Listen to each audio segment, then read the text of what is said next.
we're talking about the update on the packaging and packaging waste regulation. I'm conscious, looking at our inbox at the moment, that this is causing quite a lot of panic. It has its hard implementation date on the 12th of August, which means that the majority of requirements that aren't subject to delegated acts come into force. So what I want to say to all of you on the call today is, as per usual, please don't panic. This webinar is just meant to raise awareness of the regulation and draw your attention to some key points. You're all going to have very different packaging, and very different obligations under the regulation. So what I would say is you always have the opportunity to book a free one-to-one clinic with Global Trade Department. It will be me that you have that call with, because I'm leading on this regulation and all of the other sustainability regulation. So don't feel like you need to try and interpret what I'm saying to you today and hurriedly think, well, what does that mean for our packaging? Because we can have a separate one-to-one to go over that. Okay, and we'll do as much as we can free of charge for you in that session. If we require further in-depth analysis or kind of like, you know, something a little bit more detailed, then that may be subject to consultancy charges. But we're here to support you, so please don't panic. And the other thing to mention is, obviously, as per usual, you'll get a link to the recording for today, and you'll also get a copy of the slides to refer back to. So don't feel like you have to make spurious notes as we go through it. Okay. So I've just pulled together a brief agenda. We'll talk about the objectives of PPWR. We'll talk about what packaging is within scope. We'll talk about what the regulation, which is quite a hefty piece of regulation, yay thick when it's printed out, what provisions that covers. So, you know, what is the EU trying to achieve, what packaging is within scope, and what are the obligations placed on that packaging. We'll talk about the implementation timeline. Yes, we've got a hard implementation date of the 12th of August this year, but the rest of the requirements are being phased in between August and 2030. So, and that leads me on to the delegated acts, which is how the EU communicates their kind of technical implementation guidelines via these delegated acts. And to be honest, they're already behind on one of them, which I'll cover off. So it's all the kind of timeline around implementation is all subject to change. It's a massive piece of regulation. The packaging waste regulation and the eco design for sustainable products regulation kind of go hand in glove, right? And then EPR sits in the middle of it. EPR is like the enforcement mechanism for compliance with packaging waste and with eco design of products. So those two pieces of regulation are sizable and both have 5-year implementation plans, which I think the scope will the implementation will slide somewhat as the Commission faces robust kind of objections from the different member states that aren't ready to comply fully and so on. So as we know more, you will know more. That brings me on to EPR. So extended producer responsibility is obviously impacted by both packaging waste regulation and eco design regulation, because that's the enforcement mechanism. So we'll cover off the key changes that packaging and packaging waste regulation has on the existing EPR framework and what you need to be aware of. We'll talk more broadly about the impact on you guys as UK companies, and then you know, what can you do from today in terms of developing a compliance strategy that kind of tallies with the implementation of PPWR, because not everything needs to be done overnight. I suppose what I personally am always mindful of, especially because our client base is almost exclusively SMEs. We do have some corporates, but exclusively SMEs. And to be honest, they're the companies that I feel particularly passionate about. I want those companies to be able to take advantage of the kind of packaging that's going to be accepted by PPWR, so that's sustainable packaging, whilst they can, before kind of demand outstrips supply and we start seeing those kind of like inflated costs, which SMEs feel or find is just quite often too high for them to deal with. So yes, and then we'll cover off at the end, you know, what GTD is doing and how you can access that kind of like free support from us to understand where you sit from a compliance perspective based on the packaging that you have today. The overriding message is please don't panic. Just, you know, don't. We have time. So as always, I kind of like to start off because the EU gets a bad rap basically for regulation, and sometimes it's a little bit unfair because when you break down what they're trying to do, albeit it seems like they're going to extremes with some stuff with the whole net zero thing, but or carbon zero thing, there is some practical and very pragmatic foundations to what they're trying to do with this sustainability regulation. And to be honest, when you look at the trajectory of the other global markets, you can see that everybody's following suit. All global markets have this ambition to reduce reliance on virgin materials and increase recycling at some quite ambitious targets, if you like. So we're seeing increasingly EPR be rolled out amongst a lot of the other markets that you maybe already export to. So as I always say, kind of like, what's that phrase? Pinning your colours to the EU flag or mast, or I don't know, whatever it is. I know I get myself muddled with these things sometimes.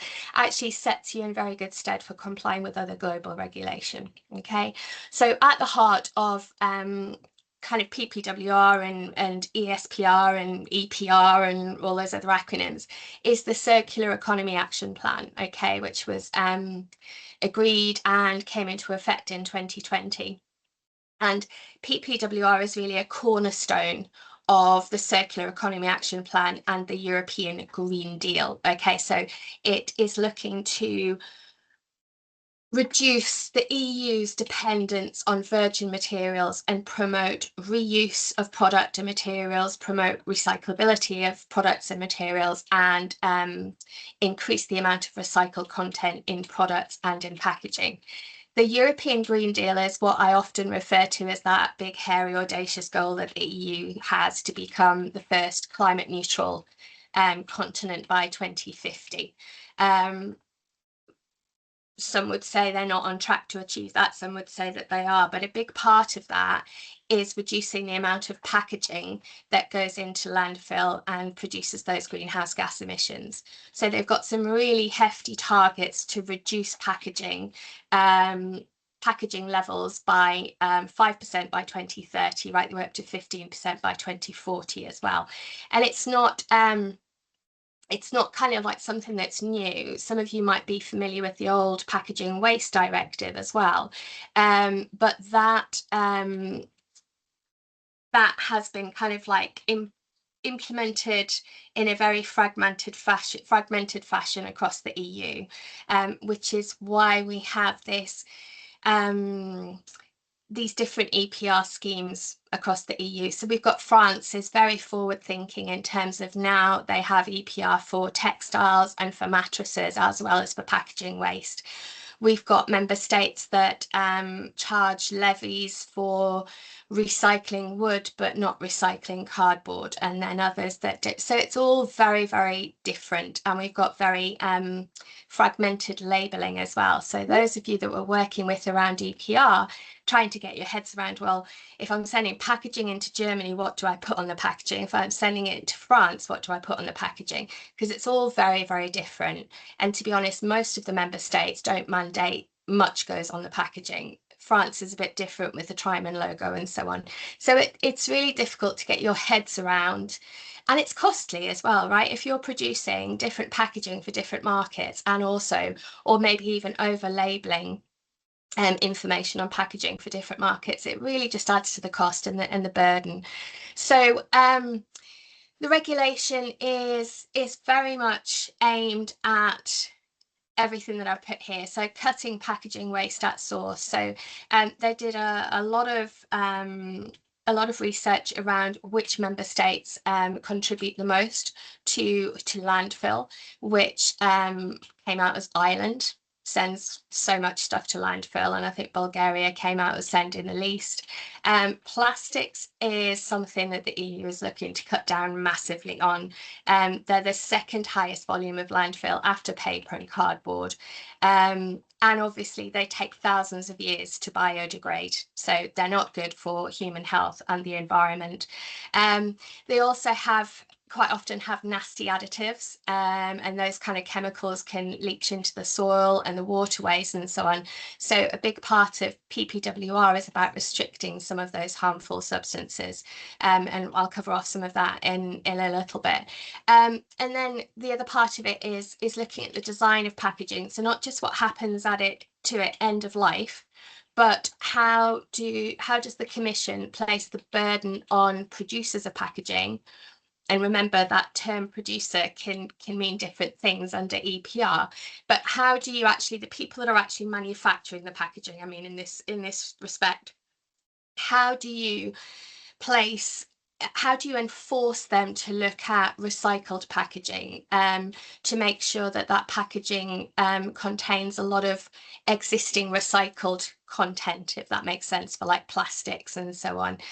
How do you make sure that there is less packaging on the market? So you've probably heard me, if you've attended some of my webinars before, you'll have heard me refer to, and they don't do it now, I've noticed, but you used to buy a little widget from Amazon and it would come in a box this big. The EU refers to that as excessive void packaging. So there's provisions within the regulation to cut down on that void packaging significantly. So you should always just use the amount of packaging that is required to make that product safe in transit, if that makes sense. And then it's looking to harmonise that kind of regulation across the EU. So we're moving from the Packaging Waste Directive, which you've all heard me talk about how that's kind of legislation that each member state has to transpose into their own national law, to regulation which is directly applicable and enforceable. So there's less scope for that kind of regulatory creep amongst member states. So actually, longer term, once fully implemented, if we're not all sitting in the corner rocking by that time, it becomes a lot easier for us as a third country to comply with packaging regulation in the EU, because instead of having 27 different variants of the same directive, we've now got one set of regulation.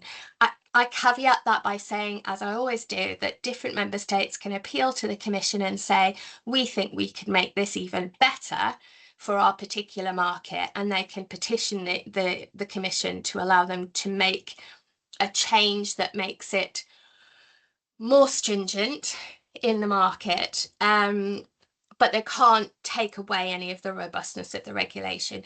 Now, there's an argument that says this packaging regulation and the eco-design regulation is already so in-depth that I certainly struggle to see how any other member state could change it substantially. So hopefully we'll have one set of regulation that we all comply with. And again, it's just shifting the financial responsibility to the producer. So it gives further powers to EPR. It brings more packaging into the scope of EPR. So there's more financial incentive to producers to make sustainable packaging for the EU market, because they will benefit from lower, what we call eco-modulated fees, and also their packaging is future-proof, because some packaging by 2030 will not be permitted to be placed on the EU market. And again, very happy to have those conversations outside of this particular webinar on a one-to-one basis. There are some exemptions. There always are in EU regulation. I think the first one to mention is the micro-enterprise exemption. So companies placing less than a tonne of packaging per year onto the EU market will be exempt from some of the requirements in PPWR. You still have to register as a producer in that marketplace, and you may still have to pay levies if there's no de minimis threshold under EPR, but you will be exempt from reuse targets, recyclability requirements, and labelling obligations. And again, we can go into more detail as to what that means to you. But as I say, you're still you're still mandated to follow all of the kind of general waste requirements under EPR. There are also reuse derogations. So reuse, you might say that the EU is trying to, well, the EU, if you holiday in the EU at the minute, you'll see these kind of like kiosks set up outside supermarkets and so on that are part of deposit return schemes. And that's all to do with reuse. So, you know, bottles that you send back or so on that can actually be reused. It always reminds me of being a kid when the what we used to call the pop man used to come by and deliver these bottles of pop. Dandelion and burdock was my favourite. And we used to go and we used to give our bottles back. That was just what we did. That seems to have disappeared and is coming back. And the same with the milkman. You did exactly the same. That disappeared as we moved to supermarkets. Now it's coming back. But there are some packaging that is exempt from those reuse targets, and it kind of makes sense, to be honest. Cardboard packaging that's used in transport, wine packaging, perishable beverages like milk, that might be like the plastic packaging.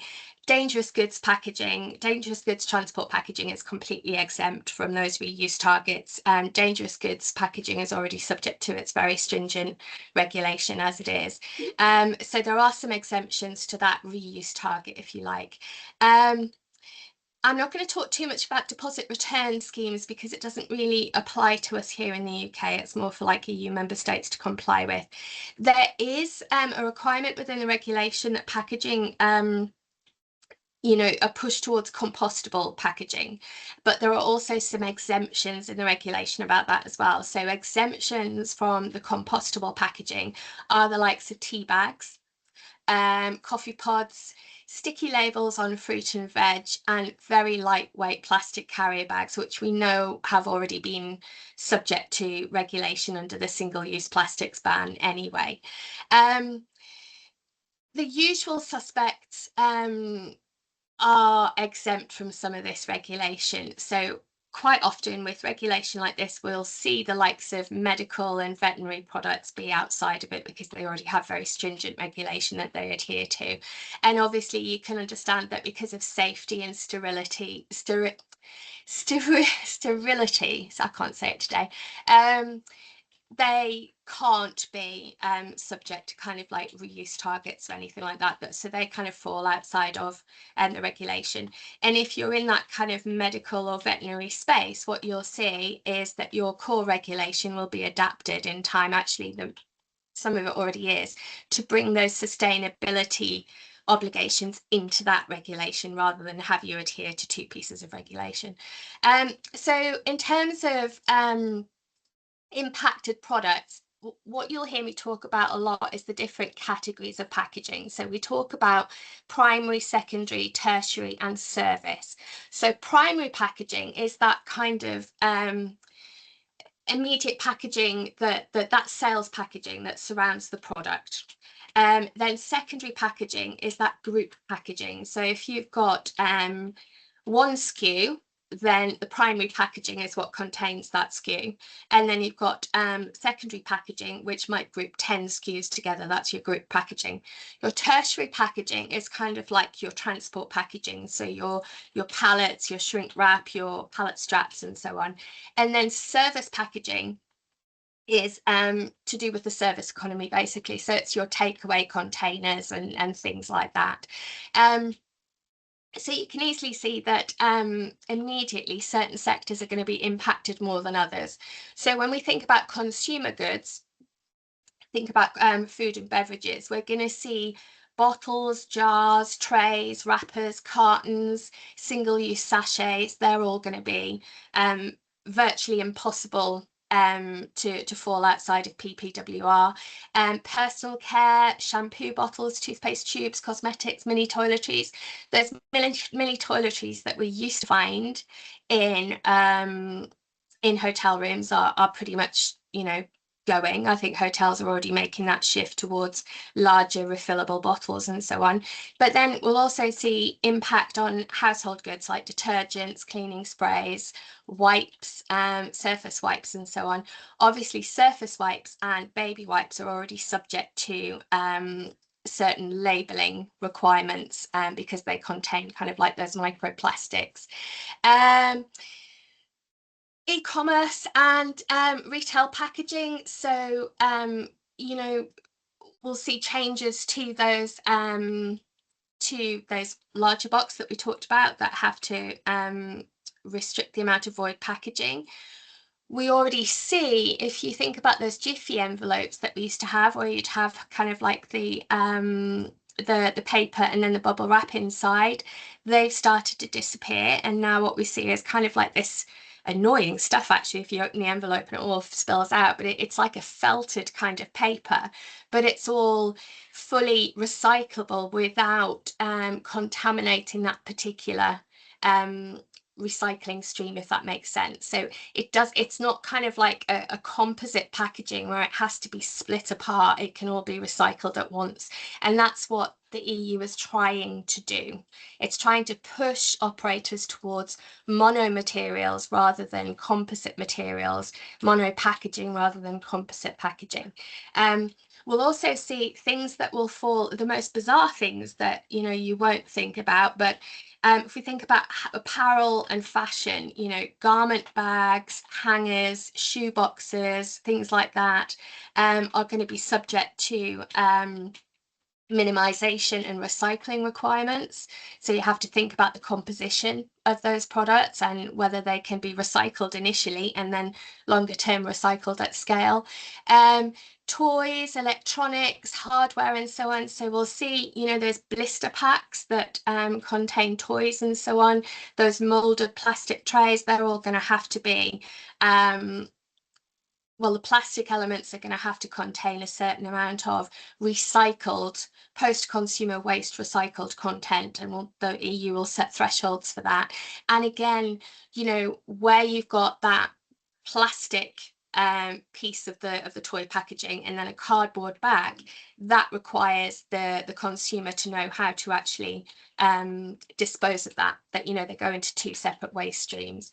So there's a lot to take on board, and what I would say is that you know, book an appointment with us, book a one-to-one, and we can go through your packaging in detail and see kind of like, you know, where you sit within all of this.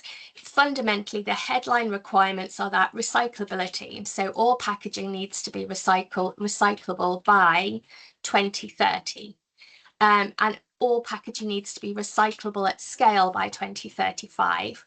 That recycled content that I refer to is just for plastic packaging. So plastic packaging is going to have to contain certain levels of post-consumer waste recycled content. The empty space ratio we've talked about. Substance of concern are those nasties in plastics, really. So, you know, we'll see a ban on BPA and PFAS, I think it is. And then that harmonization of everything from the regulation to the reporting to the labeling and so on. That's kind of like the headline pieces within the regulation. Who's impacted? Well, I suppose a lot of UK manufacturers are thinking, well, I'm not the producer, so therefore, you know, under EPR, you've maybe not had any EPR obligations, so therefore you might jump to the conclusion that actually you're outside the scope of PPWR, but you're not really, because if your products have packaging that is not going to be suitable for the EU marketplace, or is going to be, you know, might be eventually subject to a ban, or is not deemed to be sustainable under PPWR, then the businesses that you're selling to in the EU are going to be facing higher levies under EPR. Whereas if your packaging is sustainable and you can provide evidence and certify that packaging is sustainable, then your business customers get to benefit from the eco-modulation of fees, which means they'll pay lower levies for the end of life of that packaging. Okay, obviously, if you're an e-commerce seller in the UK, you're typically the producer anyway, so you'll be familiar with some of that. So I just want to go over some of the key provisions as well, because it's really important. So as I said, there's those 4 different definitions of packaging, so primary, secondary, tertiary, and service. It is actually, those of us that are familiar with the old waste directive, we're really quite pleased with the regulation because it does make, for the first time, clear beyond all kind of misinterpretation what packaging waste is. So it actually states that any substance or object which the holder discards or intends or is required to discard. And it clarifies that it means household, business and industrial packaging, and that packaging discarded after use regardless of material or recyclability, and packaging that's taken back via a deposit return scheme or so on. So it defines what packaging is very, very clearly for the first time. And it's not subject to any misinterpretation. It also clarifies what's really important from an EPR perspective, which is, what does placing on the market mean? So placing on the market means first making available that packaging or packaged product on the union market. So that means that first time availability, the moment that the product or packaging is supplied or distributed for the first time within the EU. But it can't be confused with making available. So placing on the market is that first placing on the union market, and making available is all those subsequent supplies that, an importer might place the product on the market, but then a distributor might make available that product further on the market, if that makes sense. And it's really important because it triggers compliance. So once that product's placed on the market, it must meet those PPWR requirements, and it defines the producer for the purposes of EPR. And obviously it affects any kind of like audits and so on that may take place as to who has the obligation for what. Really excited about this bit because I'm quite sad, but we will have full harmonization of sustainability requirements. And I think the biggest thing that will impact you guys is we'll have harmonization of labeling. So we should have one set of labeling for the whole of the EU. And I think it will heavily use pictograms to reduce the requirement for a lot of text or a lot of translation. So that will be amazing. But we'll also have universal kind of harmonization of what is a hazardous substance. What does recyclability mean? What are the recycled content thresholds in plastic packaging? What does compostable packaging mean? What are the minimization thresholds? And what do we mean by reusability, which is just phenomenal because at the minute, like I say, it's all very, very disjointed. What else? Yeah, the minimum. Any of you on the call today that are dealing with plastics, we've had a couple of really good cases recently while manufacturers are trying to gear up for the fact that their packaging is not going to be compliant moving forward. One of them was plastic sachets, single-use sachets for food supplements, and quite rightly what they're using at the minute, because they are kind of like composite packaging that can't be easily recycled. And because the EU is looking to ban these single-use sachets, for like ketchup in restaurants or anything like that, they will go. But we've been able to find a route round for this particular client because of hygiene and food safety law, they can't move away from those sachets. So what they've done is they're moving from a composite sachet or composite material to a mono material that will be acceptable by the EU. So they've got kind of like a derogation through. So there's lots of different ways we can explore the regulation to see a route forward for you. But going back to that kind of like recycled content for the plastic packaging. So by the 1st of January, the plastic packaging must contain 35% of recycled content for that food contact packaging, and then 25% for everything else. And then that threshold goes up in 2035 to 65% for contact sensitive or food contact packaging, plastic packaging, and 50% for everything else. So there's very clear targets in there that we can work with. What I would say at the minute is that the Commission is working very closely with the European Chemicals Agency on determining a lot of the kind of substances of concern, which obviously typically concern plastic. And so there's going to be a lot of information kind of like coming through towards the back end of this year that we can work with further. On that, the regulation also defines kind of like those prohibited substances. So it covers the 4 heavy metals and PFAS. And like I say, the Chemicals Agency, European Chemicals Agency, is working with the Commission to kind of fine tune the rest of it. So the delegated act around substances of concern that we would have expected to have seen in August, I think we'll get the report by the end of this year, and we'll get a delegated act beginning part of next year. That's, if I was a betting person, that's what I'd think. So if you're sat on the call today and you've got plastic packaging, I would say let's have a call and we can go through it. What else? Let's move on, because I'm really conscious of time and I am blabbing a little bit.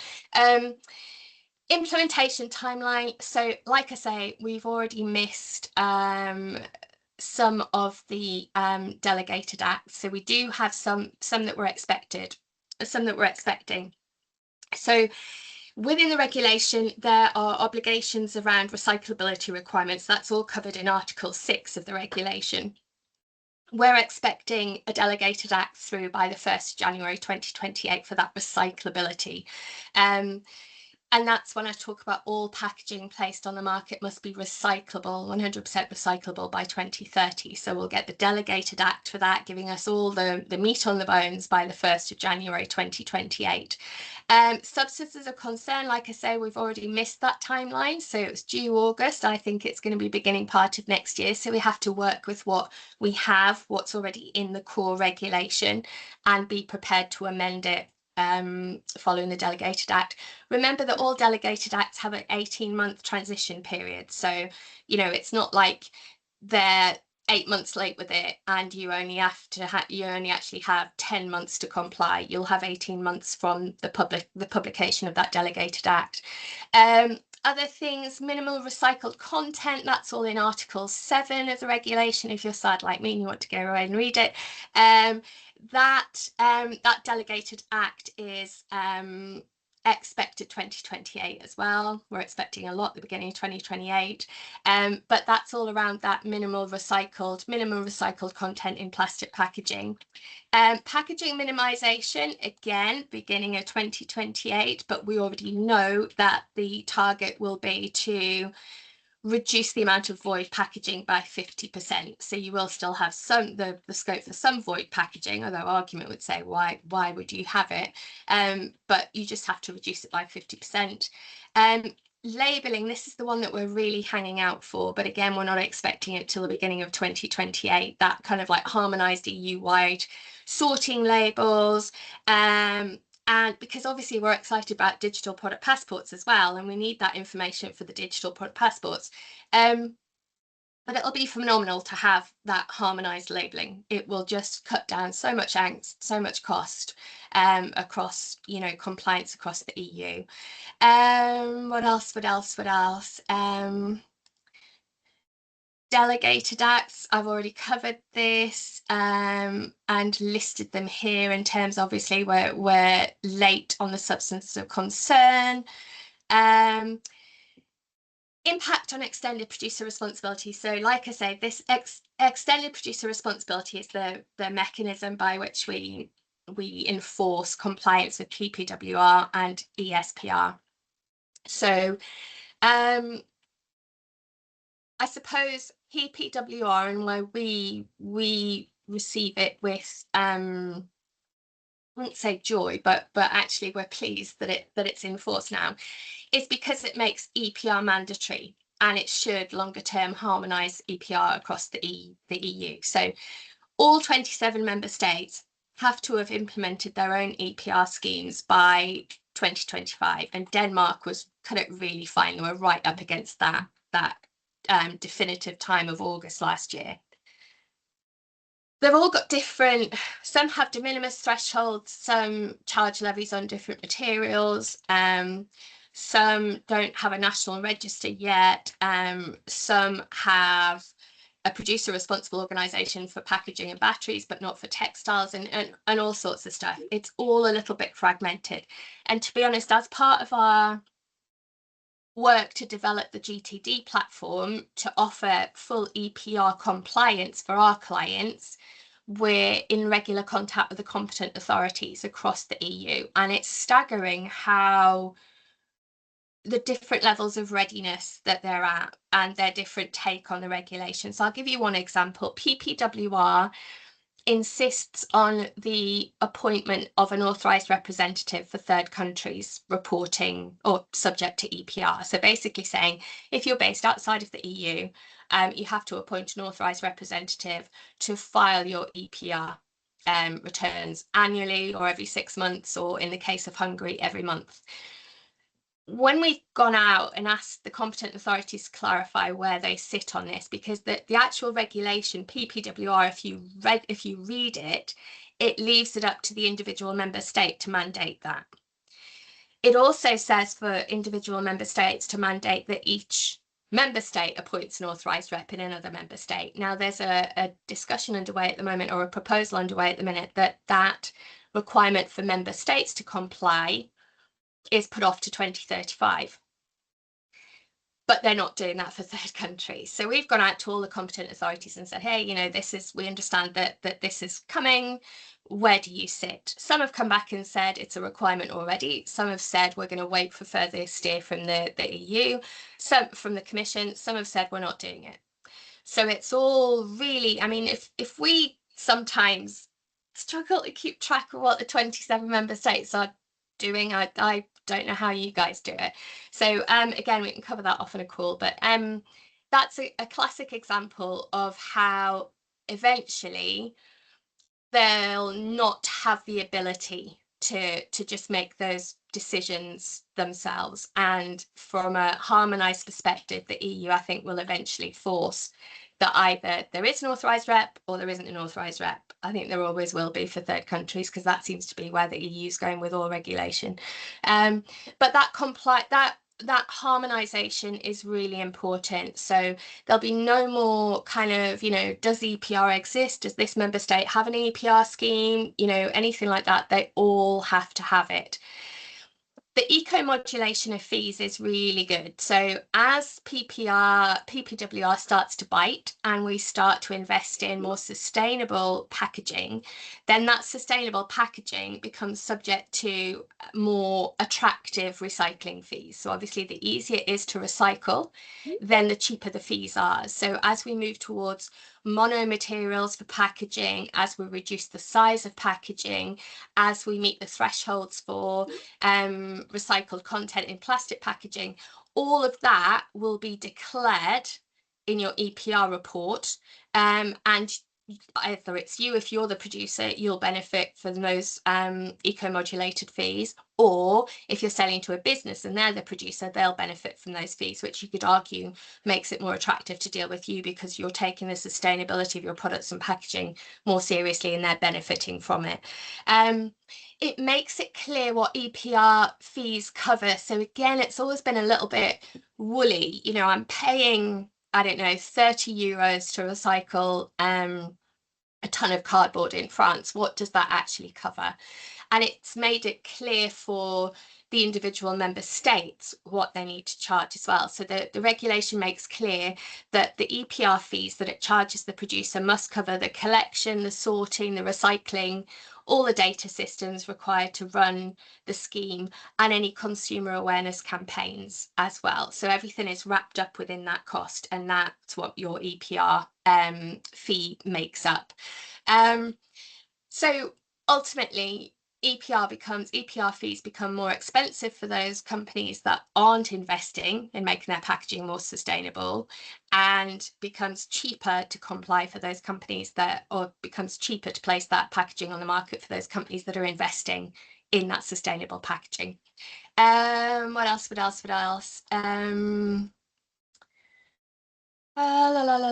Yeah, creates new packet categories of packaging subject to EPR. That's quite important. So before, tertiary packaging or transport packaging and service packaging was not included in EPR. Now it is, and now it's made very clear that it is packaging that's not just consumer, but it could be business, industrial, and so on. So it just tightens the old waste framework, which EPR is based on, is very, very woolly.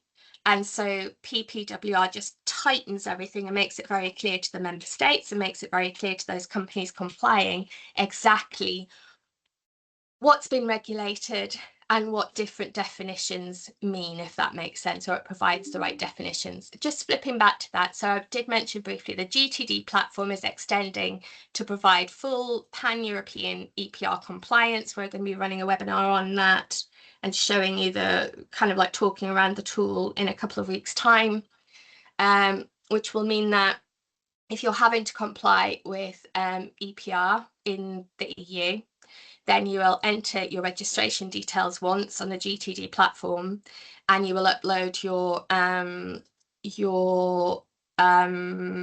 data regarding packaging, and the platform will do the rest. If there needs to be an authorized rep, or and obviously you need to register with a producer responsible organisation and on the national register as a producer and so on, the platform will deal with that. So it's a very bad explanation of what we're doing, I would say. And we're going to be publishing a link to the webinar today or tomorrow, and you can join that and understand what the GTD platform will do for EPR compliance, because it's turning into something that's actually really quite complicated. And certainly our clients and other companies that are reaching out to us are just afraid that they're missing big parts of compliance, whereas we're future-proofing the platform to not just gather what's required at the minute, which is kind of which company are you shipping, which country are you shipping to, and what is the packaging material.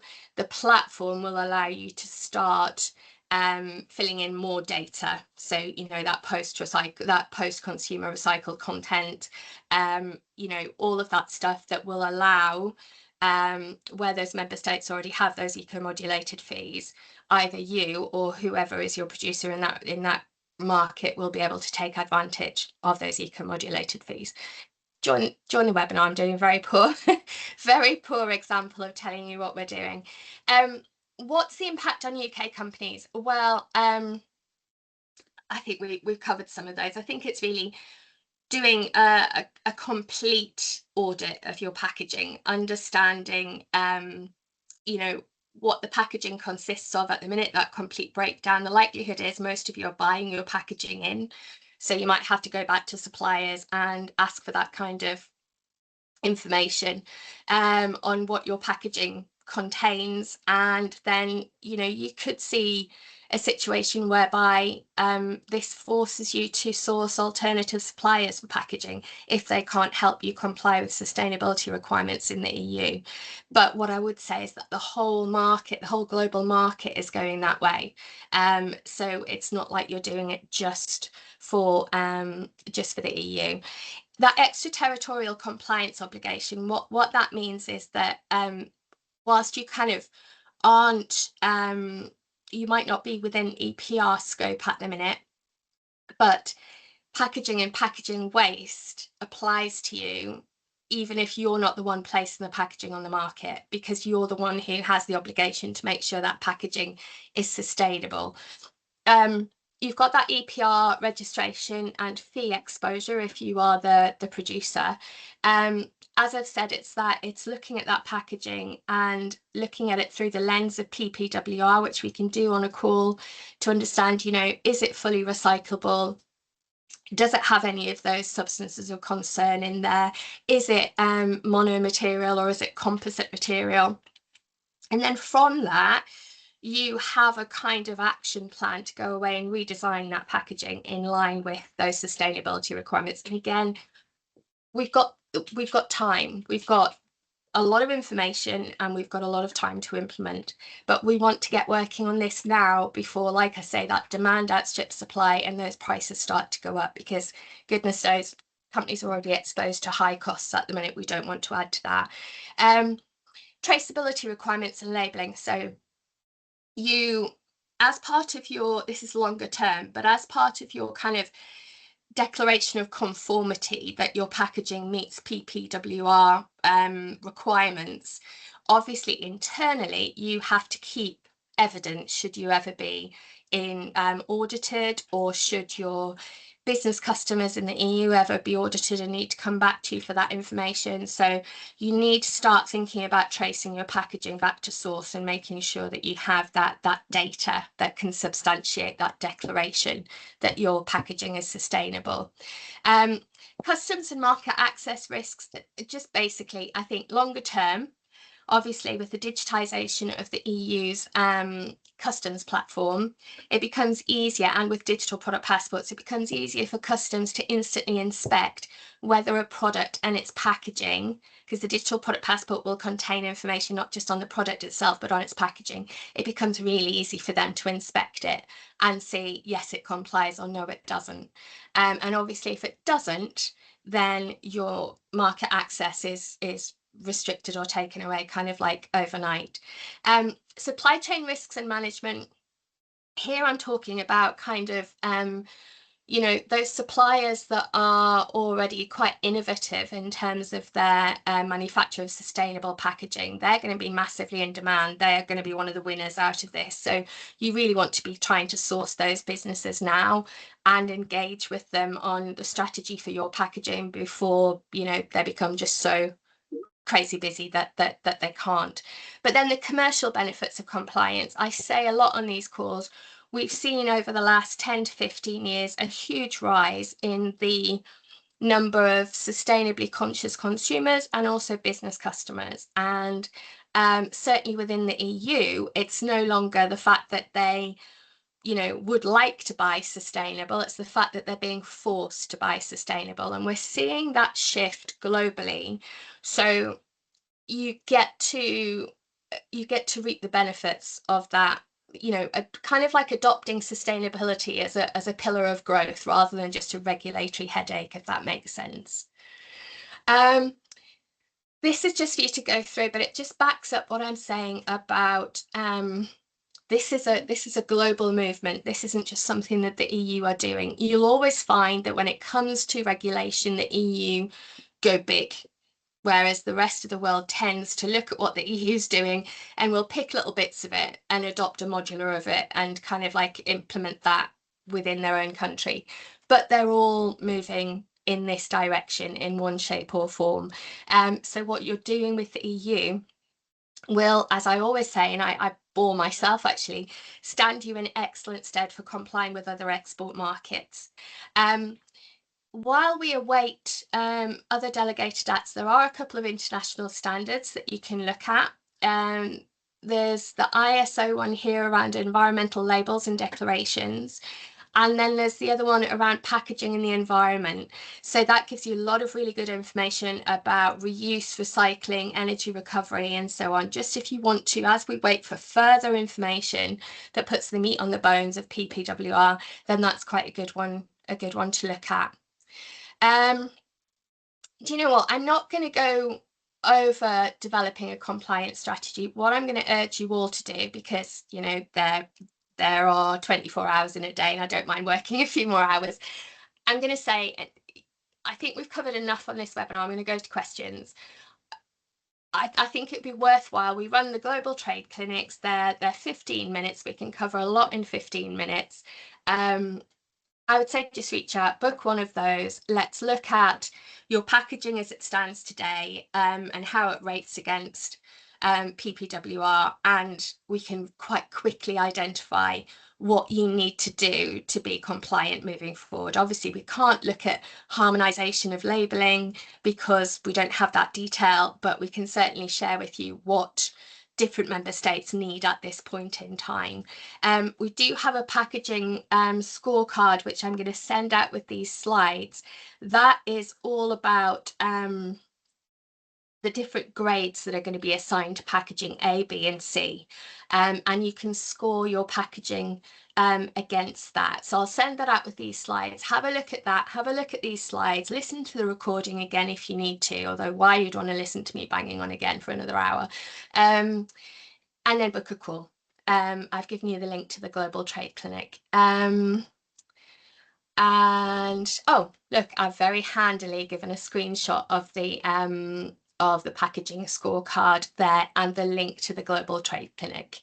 Okay, so at that point, what I'm going to do, I think, is just stop sharing